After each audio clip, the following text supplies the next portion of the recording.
పత్రిక, electronic media, social media మిత్రులందరికీ ఉద్యమ నమస్సులు.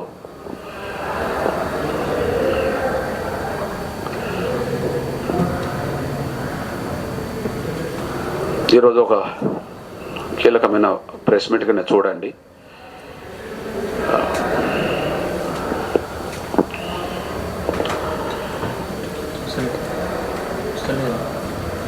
తెలంగాణ సాంస్కృతిక సారథి 8వ తారీఖు నాడు ఏ సర్క్యులర్ అయితే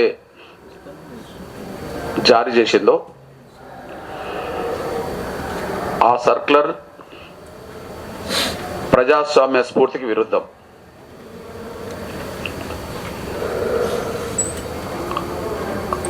ఆ సర్క్యులర్ సారథిలో ఉద్యోగ ధర్మం నిర్వర్తిస్తున్న కళాకారుల స్వేచ్ఛను హరించే విధంగా ఉంది. ఈ అప్రజాస్వామ్య నిర్ణయాన్ని, ఆ సర్క్యులర్ను వెంటనే ఉపసంహరించుకోవాలని చెప్పి ముందుగా మేము డిమాండ్ చేస్తున్నాం.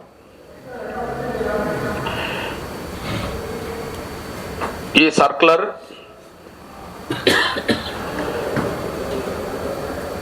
నియమ నిబంధనలంటూ వాళ్ళ స్వేచ్ఛను, హక్కును హరించే విధంగా ఉంది. మళ్ళీ క్రమశిక్షణ పేరుతో వారి స్వేచ్ఛను పూర్తిగా హరించే విధంగా ఈ సర్క్యులర్ ఉంది. బహుశా ఈ సర్క్యులర్ ముఖ్యమంత్రికి తెలిసి వచ్చిందని మేము భావించుకోవట్లేదు.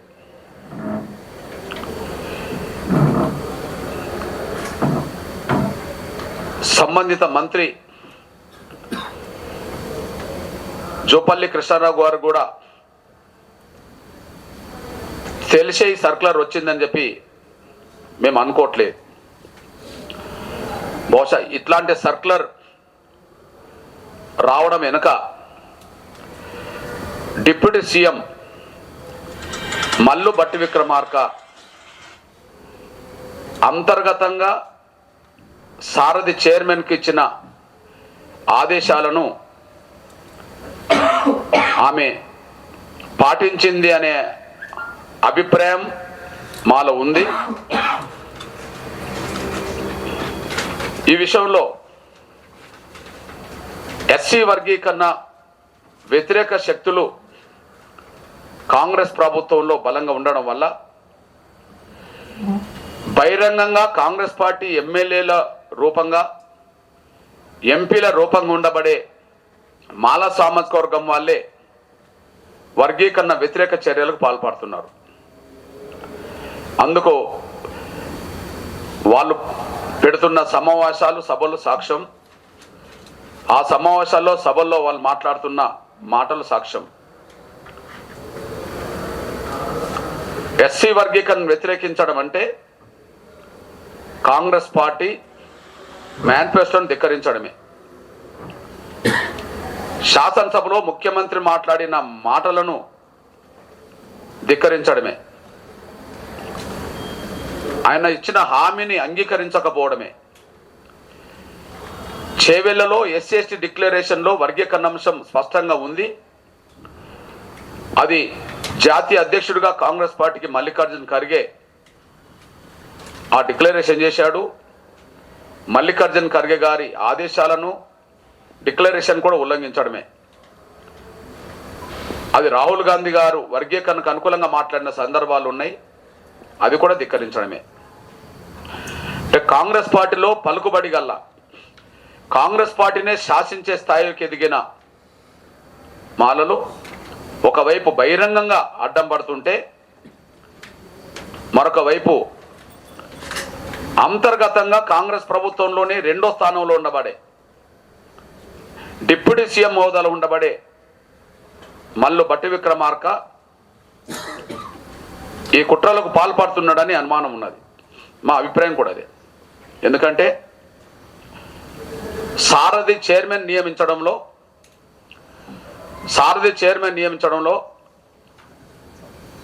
సోదరులు గద్దర్ గారి కూతురును నియమించడంలో డిప్యూటీ సీఎం పాత్ర ఉన్నదని సమాజానికి అర్థమైంది.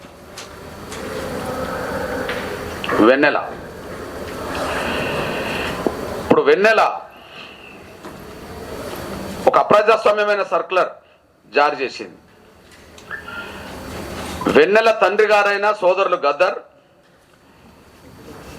ప్రజాస్వామ్యం ఉండాలి, నియంతృత్వం పోవాలని చెప్పి జీవితాంతం పోరాటం చేసిండు. ప్రజాస్వామ్యం బతకాలి, నియంతృత్వం పోవాలి అని చెప్పి జీవితాంతం పోరాటం చేశాడు. తండ్రేమో ప్రజాస్వామ్య విలువలను కాపాడడానికి గద్దర్ గారు ప్రయత్నం చేస్తే, అందుకోసం తన జీవితకాలం పాటు వెచ్చిస్తే, గద్దర్ అన్నగారి కూతురు వెన్నెలోమో ప్రజాస్వామ్య విలువలకు తిలోదకలిచ్చి కళాకారుల హక్కులను వరించే విధంగా ఆమె నిర్ణయాలు ఉన్నాయి. అంటే తండ్రి అడుగుజాడల్లో నడిచే కూతురు కాదని, ఈమెలో నియంతృత్వ లక్షణాలు ఉన్నాయని, ఈ నియంతృత్వ లక్షణాలకు ఊతం పోసింది ఇంటర్నల్గా వర్గీకరణ వ్యతిరేకించే డిప్యూటీ సీఎం అనే విషయం మాకు అర్థమవుతుంది. వెంటనే ఈ సర్క్యులర్ ఉపసంహరించుకోవాలి. ఇక్కడ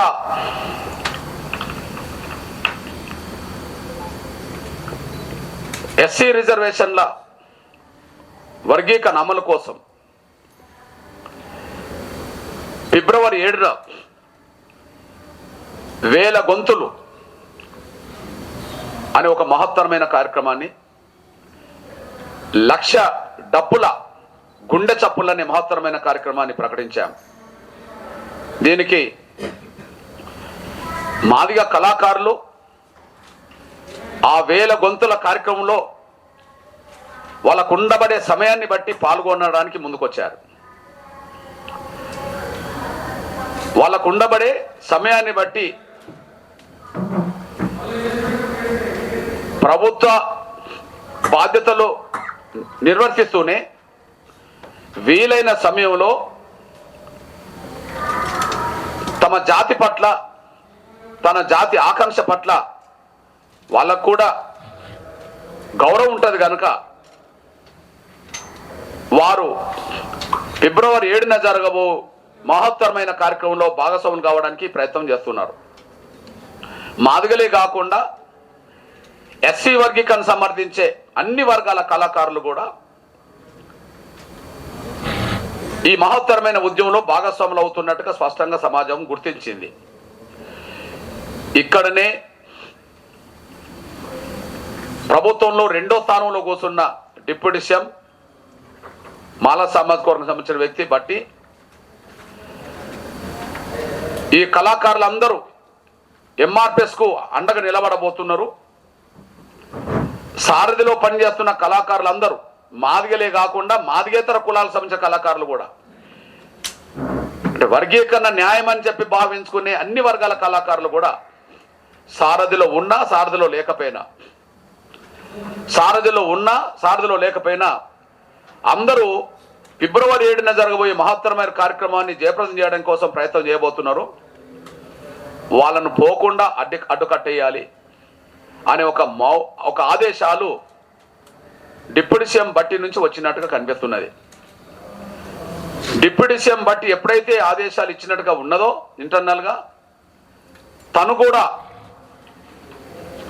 కార్యదర్శి గారికి వెంటనే ఎలాంటి సభలు సమావేశాల్లో పాల్గొనొద్దు అని చెప్పి ఇక్కడ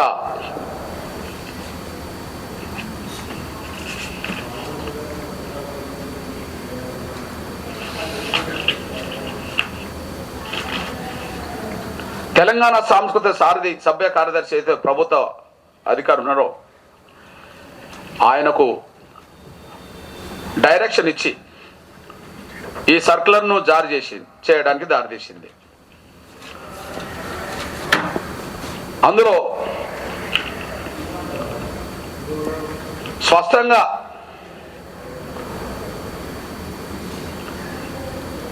ఈ సంస్థల్లో పనిచేస్తున్నంత కాలం ఎటువంటి ప్రైవేట్ కార్యక్రమంలో పాల్గొనడం కానీ ప్రదర్శనలు ఇవ్వడం కానీ చేయరాదని, సోషల్ మీడియా వంటి మాధ్యమాల ద్వారా సాంస్కృతిక సాహిత్య కార్యక్రమాలను నిర్వహించినట్లయితే ముందస్తు అనుమతి తీసుకోవాలని, ఈ నిర్ణయాన్ని ఉల్లంఘించినట్లయితే నియమాల ప్రకారం క్రమశిక్షణ చర్యలు తీసుకోబడతాయని అందులో స్పష్టంగా ఉన్నది. అవును, రేపు ఫిబ్రవరి 7న జరగబోయే మహత్తరమైన కార్యక్రమంలో వీళ్ళు భాగస్వాములు అవుతున్నందుకే ఈ నిర్ణయం తీసుకున్నట్టున్నది. లేకపోతే మన నల్గొండలో కాంగ్రెస్ పార్టీ ఆధ్వర్యంలో మీటింగ్ జరిగింది. మరి ఆ మీటింగ్కు సారథిలో పనిచేస్తున్న కళాకారులందరూ వేదిక మీదకి పిలిచి వాళ్ళతో పాటలు పాడించుకున్నారు, ఆటలు ఆడించుకున్నారుగా. కాంగ్రెస్ పార్టీ కార్యక్రమం కూడా ప్రైవేట్దే కదా. ప్రభుత్వ ఉద్యోగస్తులుగా వాళ్ళని భావించుకుంటే, ప్రభుత్వ కార్యక్రమాలకు వినియోగించుకోదలుచుకుంటే అది వేరు కదా. ప్రభుత్వం వేరు, కాంగ్రెస్ పార్టీ వేరు కదా. మరి కాంగ్రెస్ పార్టీ నిర్వహించిన నల్గొండ సభలో సారథిలో పనిచేస్తున్న కళాకారులందరినీ వేదిక మీద పిలిచి వాళ్ళ పాటలు పాడించుకొని ఆటలాడించుకొని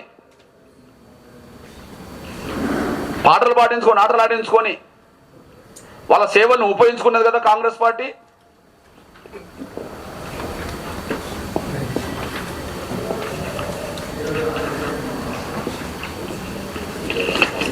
ఇటీవల కొందరు తెలంగాణ సాంస్కృతిక సారథి కళాకారులు సభలు సమావేశాల్లో పాల్గొంటున్నారని తెలిసిందని రాశారు. ఇటీవల కొందరు కళాకారులు, తెలంగాణ సాంస్కృతిక సారథి కళాకారులు సభలు సమావేశాల్లో పాల్గొంటున్నారని.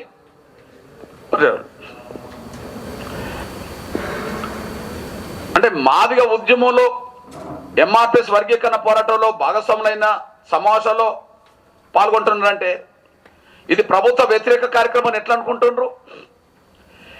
ఎస్సీ వర్గీకరణ వ్యతిరేకించే కాంగ్రెస్ పార్టీలో ఉండబడే ఎమ్మెల్యేలే ప్రభుత్వ వ్యతిరేకం. ఎస్సీ వర్గీకరణ వ్యతిరేకించే కాంగ్రెస్ పార్టీ ఎమ్మెల్యేలే ప్రభుత్వ వ్యతిరేక నిర్ణయాలు తీసుకుంటారు. మేము ఎస్సీ వర్గీకరణ కోరుకుంటున్నామంటే ప్రభుత్వ నిర్ణయాన్ని అమలు చేయమంటున్నాం అంతే. అది కాంగ్రెస్ పార్టీ నిర్ణయం, కాంగ్రెస్ ప్రభుత్వ నిర్ణయం. కాంగ్రెస్ పార్టీ వర్గీకరణకు అనుకూలంగా మేనిఫెస్టో పెట్టింది, డిక్లరేషన్ చేసింది. కాంగ్రెస్ ప్రభుత్వం ముఖ్యమంత్రి హోదాలో అసెంబ్లీలో వర్గీకరణ చేత మాట్లాడింది. పార్టీ నిర్ణయాన్ని, ప్రభుత్వ నిర్ణయాన్ని ధిక్కరించిన కాంగ్రెస్ పార్టీలో ఉండబడే మాల ఎమ్మెల్యేల మీద చర్యలు తీసుకోవట్లేదు పార్టీ. కాంగ్రెస్ ప్రభుత్వ నిర్ణయాన్ని అమలు చేయమని కోరడం కోసం పాటలు పాడద్దా? కాంగ్రెస్ ప్రభుత్వ నిర్ణయాన్ని మేము అంగీకరించమని అంటున్న వాళ్ళు కాంగ్రెస్ పార్టీలో ఉన్నారు, వాళ్ళ మీద చర్యలు తీసుకోవట్లేదు. కాంగ్రెస్ ప్రభుత్వ నిర్ణయాన్ని అమలు చేయమని కోరడం కోసం పాటలు పాడతారు లేదా ఆటలు ఆడతారు. సమర్థించినట్టే కదా కోరుకోవడం అంటే. కాంగ్రెస్ పార్టీ సభలో పాల్గొనడం అక్కడ ఏం క్రమశిక్షణ చర్యలు ఉల్లంఘించినట్టు కాదా? వర్గీకరణ కోరుకుంటూ పాటలు పాడడమే క్రమశిక్షణ చర్యలు ఉల్లంఘించినట్టు అవుతుందా? ఇది ఎక్కడ న్యాయం? ఇంతకాలం గత ప్రభుత్వాన్ని ఏమని విమర్శించారు కాంగ్రెస్ వాళ్ళు? గత తెలంగాణ ప్రభుత్వాన్ని, కేసీఆర్ గారి నాయకత్వంలో ఉన్న ప్రభుత్వాన్ని నియంత్రణ పాలన అన్నారు కదా, నియంతృత్వ పాలన అన్నారు కదా. గత కేసీఆర్ గారి పాలనని నియంత్రణ పాలనని మీరే మాట్లాడినారు కదా. మరి తెలంగాణ సాంస్కృతిక సారథి ఆధ్వర్యంలో ఎన్నో కార్యక్రమాల్లో వాళ్ళు అంతకుముందు కూడా పాల్గొన్నోళ్ళే. ఎగ్జాంపుల్, కేసీఆర్ ప్రభుత్వానికి వ్యతిరేకంగా మేము ఉద్యమం చేస్తున్న రోజుల్లో కూడా, కేసీఆర్ ప్రభుత్వం మా మీద నిర్బంధం పెట్టి జైల్లో పడుతున్న రోజుల్లో కూడా సారథిలో ఉండబడే మాదిగ కళాకారులు, వర్గీకరణ సమర్థించే అణగారిన వర్గాల కళాకారులు కూడా మా ఉద్యమంలో భాగస్వాములైన సందర్భాలు ఎన్నో సందర్భాలు ఉన్నాయి. మరి నియంత పాలన అనబడుతున్న కేసీఆర్ పాలన మీరు చెప్పారు కదా నియంత పాలనని, అందులో కూడా ఆ ప్రభుత్వం కూడా 10 ఏళ్ళలో ఇట్లాంటి సర్కులర్ ఏనాడు రాలే. ఆ 10 ఏళ్లలో ఇట్లాంటి సర్కులర్ ఏనాడు రాలే. వాస్తవానికి దళిత ముఖ్యమంత్రి కాడ దళితులను మోసం చేసినని చెప్పిన కాడ నుంచి వర్గీకరణ మీద కేసీఆర్ ప్రభుత్వంతో బలమైన యుద్ధం చేసే సమయం 10 ఏళ్ళు గడిచినా, బలమైన ఉద్యమం కేసీఆర్ ప్రభుత్వం మీద నిర్వహిస్తున్న సమయంలో కూడా కళాకారులు మాకు బహిరంగ అండగున్న రోజుల్లో కూడా ఇట్లాంటి సర్కులర్, కళాకారుల స్వేచ్ఛను హక్కును హరించే సర్కులర్ ఏనాడు కేసీఆర్ ప్రభుత్వం తీయలే. ఇక్కడ కాంగ్రెస్ పార్టీని మాలలు ఎట్లా శాసిస్తుండో, కాంగ్రెస్ పార్టీ తీర్మానాన్ని, కాంగ్రెస్ పార్టీ మేనిఫెస్టోని ధిక్కరించి కాంగ్రెస్ పార్టీ మాల ఎమ్మెల్యేలు సభలు సమావేశాల పేరుతో రెచ్చగొడుతుంటే కాంగ్రెస్ ప్రభుత్వం ఏం చేయట్లేదు. ఇంటర్నల్గా పనిచేస్తున్న డిప్యూటీ సీఎం బహిరంగ పనిచేయడానికేమో మాలలకు వెంకటస్వామి కొడుకులు ముందుకొచ్చారు. ఇంటర్నల్గా ప్రభుత్వాన్ని ప్రభావితం చేసి వర్గీకరణ వ్యతిరేక కుట్రలకు పాల్పడడానికేమో ముఖ్యమంత్రి తర్వాత డిప్యూటీ సీఎం హోదాలో మల్లుబట్టి విక్రమార్కను పెట్టుకున్నారు. మల్లుబట్టి విక్రమార్క వెన్నెలకు డైరెక్షన్ ఇస్తే ఆ డైరెక్షన్ అమలు చేయడానికి కార్యదర్శికి సూచన చేసింది. కార్యదర్శి సర్కులర్ తీశాడు. దీన్ని మేము తీవ్రంగా ఖండిస్తున్నాం. ఇది ముఖ్యమంత్రి నోటీసులో ఉంటుందని మేము అనుకోము.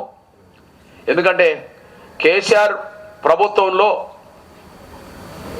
అరెస్టులై జైలుకి వెళ్ళిన వాళ్ళలో రేవంత్ రెడ్డి గారు ఉన్నారు. పదే కేసీఆర్ ప్రభుత్వాన్ని నియంత్రిత ప్రభుత్వం అని చెప్పి ఆయన మాట్లాడిండు. కానీ ఆయన పాలనలో రాని ప్రజాస్వామ్య పౌర హక్కుల హరించే చర్యలు రేవంత్ రెడ్డి గారి సర్కారులో రావడం, అది రేవంత్ రెడ్డి గారికి తెలిసి వచ్చిందని మేము భావించుకోవడానికి అవకాశం లేదు. ఖచ్చితంగా డిప్యూటీ సీఎంఏ తన సొంత కులస్తురాలైన గద్దరన్న కూతురు గారితో ఈ ఆదేశాలు జారీ చేయించినట్టుగా స్పష్టంగా అర్థమైంది. ఇది ప్రజాస్వామ్య వ్యతిరేక ఆదేశాలు, ఇది కళాకారుల గొంతు నొక్కే ఆదేశాలు. దీన్ని వెంటనే ఉపసంహరించుకోవాలని చెప్పి మేము డిమాండ్ చేస్తున్నాం. ఈ విషయంలో మరి సాంస్కృతిక శాఖ మంత్రి అయిన సోదరులు జూపల్లి కృష్ణారావుకు తెలుసో లేదో మాకు తెలియదని భావించుకుంటున్నాం. రేపు మా కళాకారులు ఈ సర్కులను వెంటనే రద్దు చేయండి అని చెప్పి మంత్రి గారిని కలుస్తారు. అదే సమయంలో అవసరం అనుకుంటే ముఖ్యమంత్రి గారిని కూడా కలిసి ఇది ప్రజాస్వామ్య కళాకారుల స్వేచ్ఛను హరించే స్థాయిలో ఉన్నది కాబట్టి దీన్ని రద్దు చేయాలని చెప్పి ముఖ్యమంత్రి గారిని కూడా మా సీనియర్ కళాకారుల బృందాన్ని కూడా కలిసి విజ్ఞప్తి చేసి వస్తుంది. అదే సమయంలో మళ్ళీ చెప్తున్నాం, 6 నెలల క్రితమో సంవత్సరం క్రితమో నల్గొండలో కాంగ్రెస్ పార్టీ సభ పెట్టలే, మొన్ననే పెట్టింది. కాంగ్రెస్ పార్టీ సభలో ఇదే సారథి కళాకారులను తీసుకొని మాట్లాడించుకున్నది, పాటలు పాడించుకున్నది. కానీ ఈ మధ్యలో జరిగే సభలు సమావేశాలు కళాకారులది ఎంఆర్పిసే పెడుతున్నది. అందులో మాదిగ కళాకారులే కాదు, అణగారిన వర్గాల కళాకారులు అందరూ పాల్గొంటున్నారు. ఇందులో సర్కులర్ చెప్పిన దాని ప్రకారం మాదిగ ఉద్యమంలో పాల్గొనొద్దని, మాదిగలు పెట్టే సభలో పాల్గొనొద్దనేటట్టుగానే ఇది కనిపిస్తున్నది. అంటే వర్గీకరణకు వ్యతిరేక కుట్రలకు పాల్పడడంలో భాగమే సారథిలో పనిచేస్తున్న కళాకారుల గొంతు నొక్కడం అనే అంశంతో ఈ సర్కులర్ వచ్చింది. బేషరతుగా ఈ సర్కులర్ను వెంటనే ఉపసంహరించుకోవాలని మేము డిమాండ్ చేస్తూ అతి త్వరలో మంత్రిని మా బృందం కలుస్తుంది, అవసరమంటే ముఖ్యమంత్రిని కూడా కలుస్తుంది. ఏది ఏమైనా ఖచ్చితంగా వర్గీకరణ వ్యతిరేక కుట్రలకు పాల్పడే వాళ్ళు కాంగ్రెస్ పార్టీలో ఉన్నారు, కాంగ్రెస్ ప్రభుత్వంలో ఉన్నారు. ఖచ్చితంగా ఆ కుట్రలు చేస్తున్న వాళ్ళ కుట్రలను ఛేదించి అంతిమంగా వర్గీకరణ అమలు చేయించుకోవడం మీద మా దృష్టి ఉన్నది. సమాజం అండ కూడా ఎంఆర్పిఎస్కున్నది. నిన్ననే అన్ని వర్గాల మేధావర్గం ఎస్సీ వర్గీకరణ సమర్థిస్తూ నిన్న జరిగిన మేధావుల సభలో, ఓయిలో జరిగిన మేధావుల సభలో పాల్గొని అందరూ సందేశం ఇచ్చారు. మాదిగల ఉద్యమం వెనుక సమాజం యావత్తు ఉండదు. కొంతమంది చేసే కుట్రలు కుతంత్రాల వల్ల తాత్కాలికంగా కొంత అడ్డంకులు కల్పించగలుగుతారేమో కానీ అంతిమంగా వర్గీకరణ విజయం సాధించడం ఖాయం. మా పిల్లల భవిష్యత్తుకు దాన్ని అమలు చేయించుకోవడం ఖాయం కనుక ఇట్లాంటి కుట్రలకు కుతంత్రాలకు పాల్పడే వాళ్ళను కాంగ్రెస్ పార్టీ నుంచి బహిష్కరించాలని, అసలు ప్రభుత్వంలో ఉన్న వాళ్ళని తొలగించాలని చెప్పి ఎంఆర్పిఎస్ డిమాండ్ చేస్తున్నాం. మళ్ళీ సోదరులు గద్దరన్న గారి కూతురుకు నేను విజ్ఞప్తి చేస్తున్నా, మీ తండ్రి జీవితాంతం ప్రజాస్వామిక విలువల కోసం, ప్రజా హక్కుల పరిరక్షణ కోసం, మానవ హక్కుల పరిరక్షణ కోసం, పౌర హక్కుల పరిరక్షణ కోసం తన జీవితం మొత్తం వెచ్చించిండు అనే విషయం మర్చిపోవద్దు.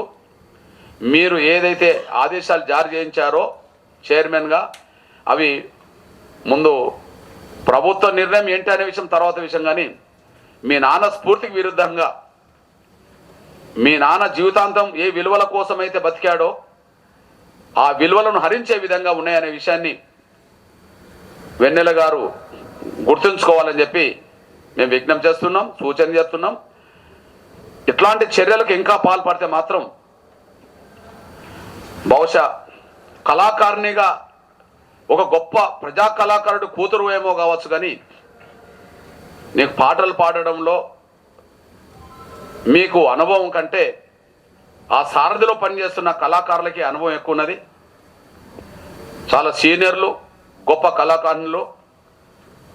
మీ స్థానంలో ఇంకొకరిని నియమించమని డిమాండ్ చేసే పరిస్థితి రానియద్దని, మీ స్థానంలో కళాకారుల్లో సారథిలో పనిచేస్తున్న వందలాది మంది సారథిలో పనిచేస్తున్న వాళ్ళలో సీనియర్ కళాకారునినో లేదా కళాకారున్నో నియమించాలని చెప్పి డిమాండ్ చేసే పరిస్థితి రాకుండా చూసుకోవాలని చెప్పి వెన్నెల గారికి సూచన చేస్తున్నాను. ఇది సూచన అనుకోండి, లేదా డిమాండ్ అనుకోండి, లేదా హెచ్చరిక అనుకోండి, కానీ మీ నాన్న ఆశయాలకు విరుద్ధంగా మాత్రం మీ ప్రవర్తన ఉండకూడదని మాత్రం ఆమెకు గుర్తు చేస్తున్నా. ధన్యవాదాలు.